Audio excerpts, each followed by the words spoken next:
warahmatullahi wabarakatuh, Pak Faiz. Waalaikumsalam warahmatullahi wabarakatuh, Pak Budi.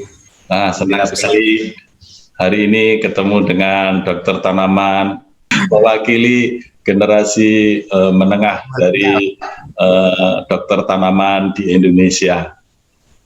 Ya. Pagi ini kita akan bicara tentang dokter tanaman yang relatif muda yang diwakili oleh Pak Faiz yang aktif dalam banyak kegiatan khususnya di perkebunan ya. Ya Pak, betul.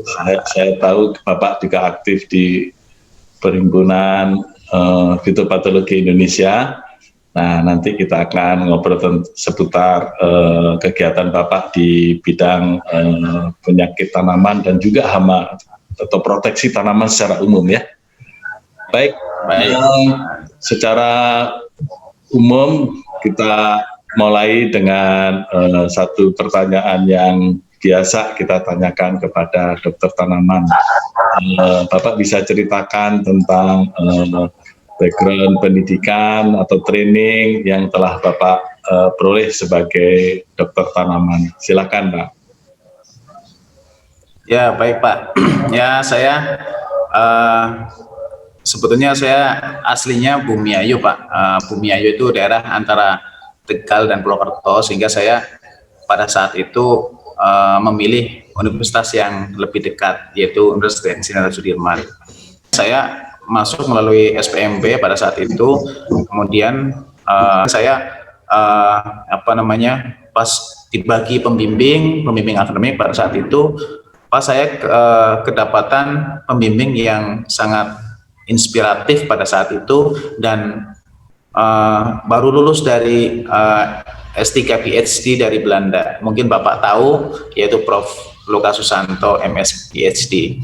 Nah, dari situ saya merasa bangga mendapatkan pembimbing seperti Prof. Lukas. Dalam hati saya, ternyata lulusan HPT juga bisa kok sekolah di luar negeri. Karena memang dari dulu cita-cita saya kuliah di luar negeri sebetulnya. Tapi kemudian akhirnya saya jalani, tapi seiring berjalannya waktu, saya selalu dibimbing oleh Prof. Lukas, dari mulai akademiknya, kemudian bimbingan secara psikologis juga, sampai akhirnya saya lulus dengan nilai yang saya harapkan pada saat itu, dan saya kemudian lulus di 2008. Dan di kampus ada semuanya bagus, dosennya sangat mumpuni yang saya alami ya Pak. Tetapi ada dua dosen yang menginspirasi saya sampai sekarang. Yang pertama yaitu Prof. Lukas yang sudah tenar di dunia perfitopatologian. Kemudian yang kedua dari hama yaitu Pak Mujiono Warnodiharjo. Beliau membimbing saya bagaimana saya harus bersosialisasi dengan petani, bagaimana saya harus menerapkan PHT. Jadi memang dua dosen itu melengkapi, yang satu dari sisi fitopatologi, yang satu dari sisi hama atau entomologinya atau PHT-nya. Saya sebelum lulus, saya sempat bekerja dulu di Simponi ya, sistem penanaman padi organik intensif, yaitu mengadopsi sistem penanaman mirip SRI, tetapi dengan sistem organik. Di situ saya kebagian jadi Korlap Kabupaten Banyumas dan Brebes. Nah, setelah itu saya kasihkan bekerja sampai akhirnya saya jadi lulus 2008 tinggi. Mungkin itu riwayat pendidikan saya, Pak Budi. Baik, terima kasih Pak. Kan sebagai dokter tanaman banyak juga sebenarnya training-training yang penting ya, selain pendidikan formal di S1 di Purwokerto, training apa yang paling penting menurut Pak Faiz? Ya, training yang pernah saya ikuti itu lebih banyak di Pontianak ketika saya bekerja di Balai Proteksi Tanaman Perkebunan Pontianak, yaitu training pelatihan perbanyakan tetrastikus untuk pengendalian hama kumbang janur kelapa. Kemudian ada training akreditasi laboratorium untuk menuju ISO 17025 untuk laboratorium uji kualitas agens pengendali hayati. Kemudian ada juga training pemanfaatan metabolis sekunder agens hayati di Universitas Jenderal Sudirman yang dibimbing langsung oleh Prof. Lukas. Bapak kan banyak bergerak di bidang perkebunan ya. Produk apa yang Bapak banyak hasilkan dan implementasinya seperti apa untuk pengendalian hama penyakit di perkebunan?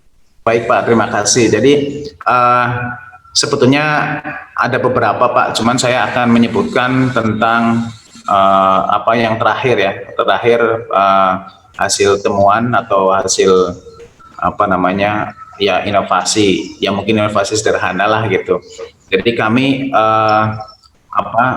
terakhir itu menangani bakteri Pseudomonas fluorescens, yang mana Pseudomonas fluorescens itu kami eksplorasi dari lokal spesifik Kalimantan Barat dari beberapa wilayah. Kemudian kami seleksi, kami identifikasi, dan kami uji kemangkusan serta karakteristiknya. Nah, kemudian kami cobakan ke beberapa tanaman, lebih seringnya tuh ke tanaman lada. Nah, inovasi yang terakhir itu fortifikasi Pak. Jadi kami memfortifikasi atau menggabungkan antara agens pengendali hayati dengan pupuk organik cair, yang mana dua-duanya adalah formulasi sendiri, Pseudomonas fluorescens dengan Trichoderma spp, Trichoderma atrophyridae, kemudian di mix atau difortifikasi dengan pupuk organik cair. Nah, itu kami implementasikannya di tanaman lada, dan hasilnya cukup menggembirakan. Dari berbagai produk hayati yang sudah pernah Bapak teliti dan juga dipraktekkan selama di BPTP Pontianak ya, menurut Bapak mana yang paling menjanjikan untuk dipraktekkan oleh para pekebun? Ya, menurut saya metalisium ya Pak, untuk pengendalian hama kembang janur kelapa itu juga bagus, dan saya rasa itu juga aplikatif jika diaplikasikan oleh pekebun, dan itu menurut saya praktis juga, bisa diimplementasikan dengan sederhana. Kemudian yang kedua, Pseudomonas juga sama, meskipun isolat tetap dari kita, karena petani itu kan tidak atau kurang bisa bikin isolat ya, sehingga dari kita sediakan, mereka tinggal meramu atau mengencerkan, dan kemudian bisa diaplikasikan. Nah, antara yang pertama itu dia lebih cenderung ke hama karena ke kembang janur kelapa, dan yang kedua itu Pseudomonas lebih cenderung ke PGPR atau ke penyakit tanaman atau ke patogen. Nah, terus kemudian ada juga yang terakhir itu metabolis sekunder, yang ilmunya kami dapatkan juga dari Prof. Lukas. Jadi metabolis sekunder yang akhir-akhir ini memang sering kami coba, yaitu dari Trichoderma dan dari Pseudomonas. Dan aplikasinya juga cukup mudah, ada infus akar, infus batang, dan siram atau semprot. Kemudian tentang tadi Bapak menyebut tentang lada ya, penyakit apa yang penting di lada dan bagaimana pengendaliannya? Ya, baik Pak. Jadi untuk penyakit lada yang utama, penyakit utama lada itu kalau di Kalimantan Barat sebetulnya ada dua yang paling utama. Jadi yang pertama adalah busuk pangkal batang, terus yang kedua adalah penyakit kuning. Busuk pangkal batang itu disebabkan oleh Phytophthora capsicum, dan penyakit kuning itu disebabkan oleh nematoda sebetulnya, Melioidekin dan Rhodopulus, tetapi seringkali diperparah oleh Fusarium. Nah, itu yang paling dominan. Tetapi ada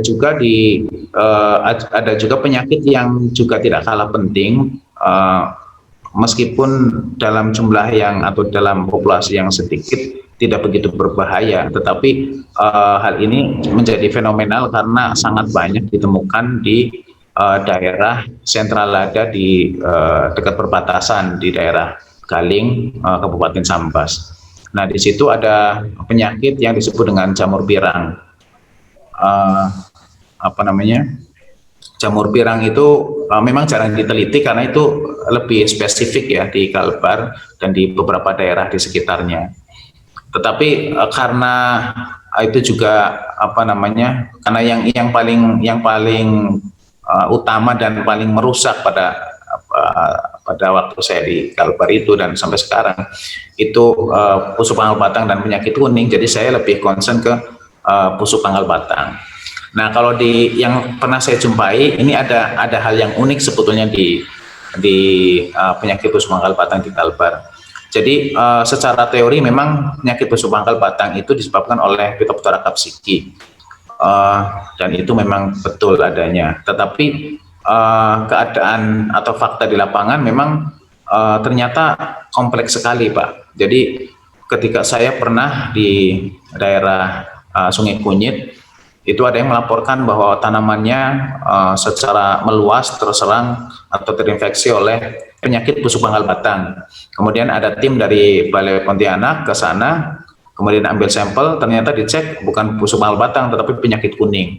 Kemudian saya datang lagi ke sana, ternyata ada juga penyakit busuk pangkal batang. Jadi artinya dalam satu pohon itu, dalam satu tanaman itu, di situ ada Phytophthora, di situ ada nematoda, ada fusarium, bahkan karena ditanam di dekat tanaman singkong, di situ ada juga jamur akar putih. Dan juga ternyata dari sisi historinya pernah juga ditanamin karet, Pak, sehingga wajar ketika ada jamur akar putih yang menginfeksi di situ. Yang uniknya adalah ketika kita mengendalikan tanaman secara parsial, kita akan fokus pada satu patogen. Misalkan kita kita menduga bahwa itu penyakit busuk pangkal batang, kemudian kita mengendalikannya dengan pestisida atau fungisida atau apapun itu, ataupun biofungisida yang berbahan aktif cocok untuk Phytophthora capsicum, tapi ternyata itu tidak bisa mengendalikan, Pak. Karena apa? Karena Phytophthora capsicum-nya mungkin juga dia sudah tertekan, tetapi karena di situ kompleks, ada nematoda, ada fusarium, ada yang lain, sehingga gejala itu akan tetap ada gitu, Pak. Nah, itu yang kemarin hasil kegiatan template kami itu menganalisa sampai ke situ, Pak. Kenapa kok ini tidak? Padahal pada saat itu fungisidanya berbahan aktif asam fosfat waktu itu, dan sudah sering dicoba, itu sangat manjur ya untuk PPB.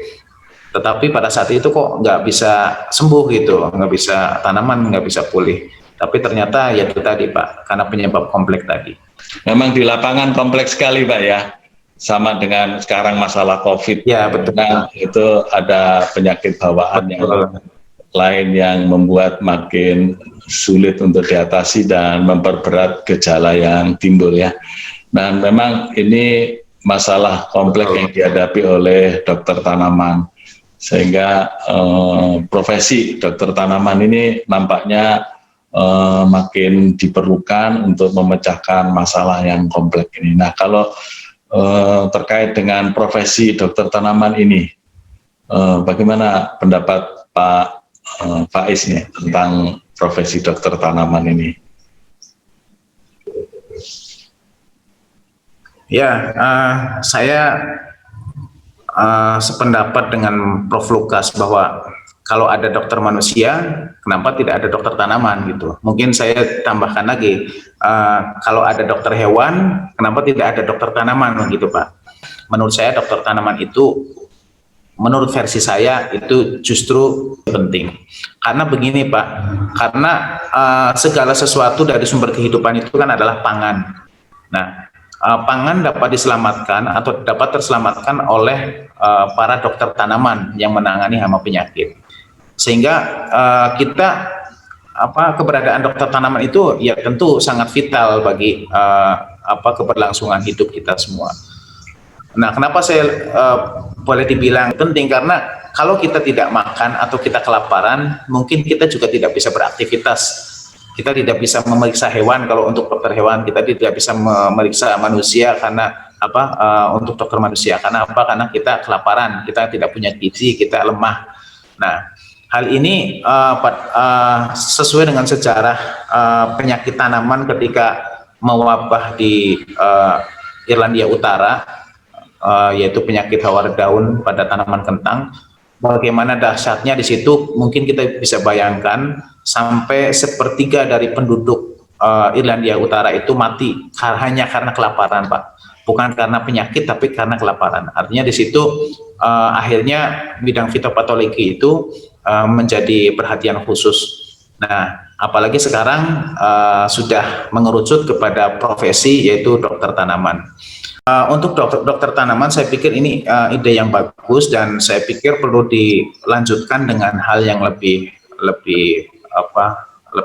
luas ya. Seperti halnya misalkan kita mungkin kalau misalkan setiap kampung itu punya dokter tanaman yang benar-benar mumpuni atau yang benar-benar kompeten, itu menurut saya akan sangat baik gitu Pak.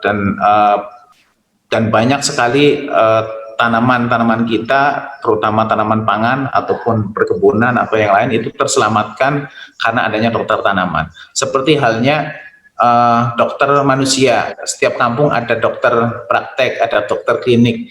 Nah, itu menurut saya itu juga bisa diadopsi Pak. Artinya untuk tanaman juga sama gitu, karena petani itu biasanya sulit bagaimana mereka harus mengadu ketika tanamannya sakit. Tentu mengadu ke dokter tanaman yang yang lokasinya itu paling dekat gitu. Nah, kemudian juga yang sertifikasi tadi juga supaya kita juga benar-benar tahu bahwa atau benar-benar memastikan bahwa dokter tanaman yang ada di Indonesia itu benar-benar mendapatkan kompetensi yang cukup itu, yang telah diuji oleh para pakar itu. Itu menurut saya juga penting Pak.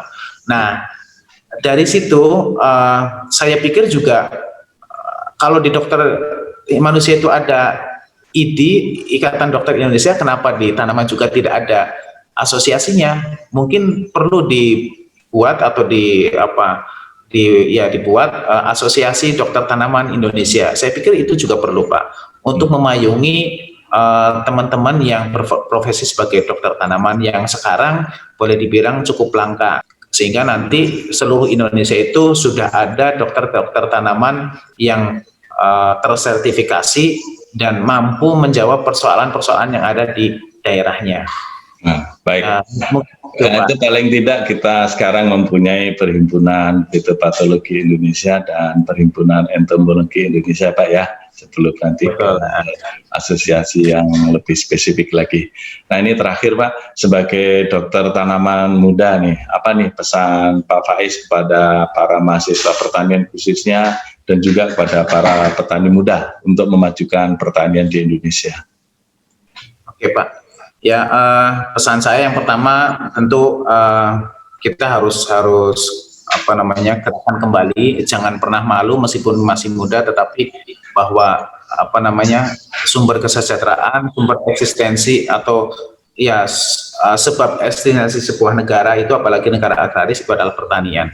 Maka bagi generasi milenial dan para petani lebih giat lagi untuk bertani, dan jangan tergiur dengan menurut saya jangan tergiur dengan pekerjaan yang mungkin dirasa enak dan sebagainya, tetapi justru bertani itulah yang paling bertahan dalam segala kondisi. Contohnya dalam kondisi COVID seperti ini, kalau ditanya siapa yang paling bertahan, yang paling bertahan adalah petani, karena petani tidak pernah dipecat dari perusahaannya, tetapi dia bisa mengelola lahan pertaniannya dan kemudian bisa menikmati dari hasil pertaniannya. Seperti petani-petani di kampung, mereka panen, mereka makan sendiri, mereka bisa tetap hidup. Menurut saya itu. Dan kemudian ada hal yang penting menurut saya ingin menyampaikan bahwa selama saya bekerja di dunia perlindungan tanaman, saya ingin mengatakan bahwa pengendalian terbaik adalah pengendalian hama terpadu dalam arti luas, artinya bukan hanya hama tetapi juga penyakit. karena saya melihat banyak hal ketika di Pontianak itu pengendalian yang parsial itu akan sia-sia ketika komponen-komponen yang lain itu diabaikan. Contohnya saya pernah, ini sedikit cerita Pak Budi ya, saya pernah pengendalian penyakit busuk pangkal batang menggunakan biopestisida Cetirizine. Nah kemudian karena di sana itu di daerah hilirnya itu ternyata lahan pasang surut, sehingga ketika kita aplikasikan fungisida Pseudomonas, ternyata pertama bagus Pak, penurunan intensitasnya bagus untuk pengamatan kedua. Nah pas pengamatan ketiga itu penurunannya itu jadi rendah lagi Pak. Ternyata pas ditelusuri lahan habis tergenang.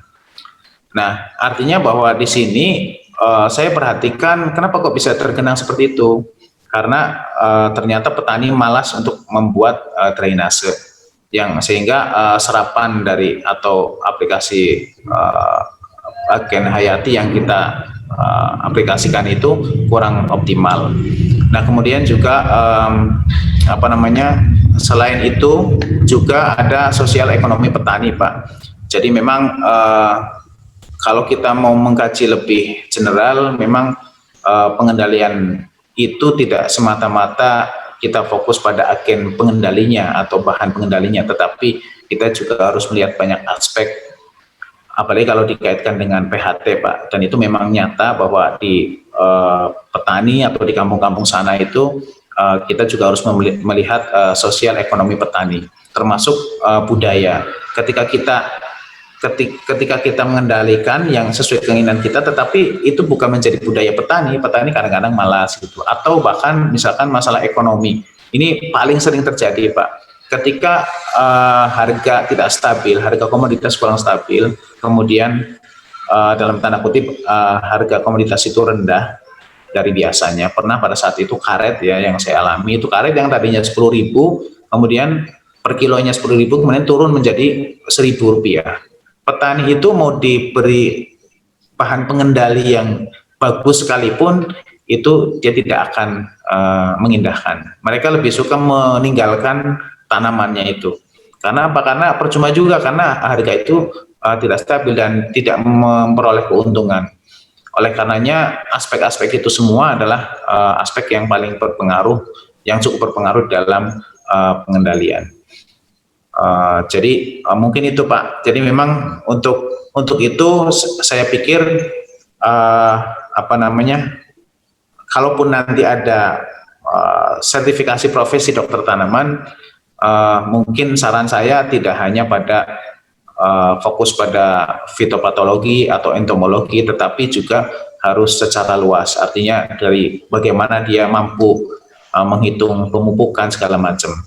Karena itu nanti akan ditanya oleh petani, karena petani taunya bahwa kita itu adalah dukun gitu, segalanya itu tahu. Baik. Jadi mungkin itu. Terima kasih. Itu memang seperti dulu peran penyuluh ya Pak. Saya pernah jadi penyuluh pertanian spesialis zaman dulu ya, nggak tahu sekarang fungsi penyuluh kelihatannya agak berkurang. Padahal ini sangat penting ya, yang bisa juga memahami kesehatan tanaman secara umum. Bahkan tadi Bapak bilang aspek budaya, aspek sosial ekonomi dari petani itu sendiri. Terima kasih atas wawancara kita kali ini. Mudah-mudahan bisa memberikan inspirasi juga bahwa profesi dokter tanaman memang sangat diperlukan untuk memecahkan masalah hama penyakit di pertanian Indonesia. Sebagai penutup, kita sama-sama nanti Pak ya, sampaikan tagar kita, tanaman sehat, Indonesia kuat. Kita ucapkan Pak, sama-sama, tanaman sehat, Indonesia kuat. Indonesia kuat. Terima kasih. Sampai ketemu lagi. Wassalamualaikum warahmatullahi wabarakatuh. Waalaikumsalam warahmatullahi wabarakatuh.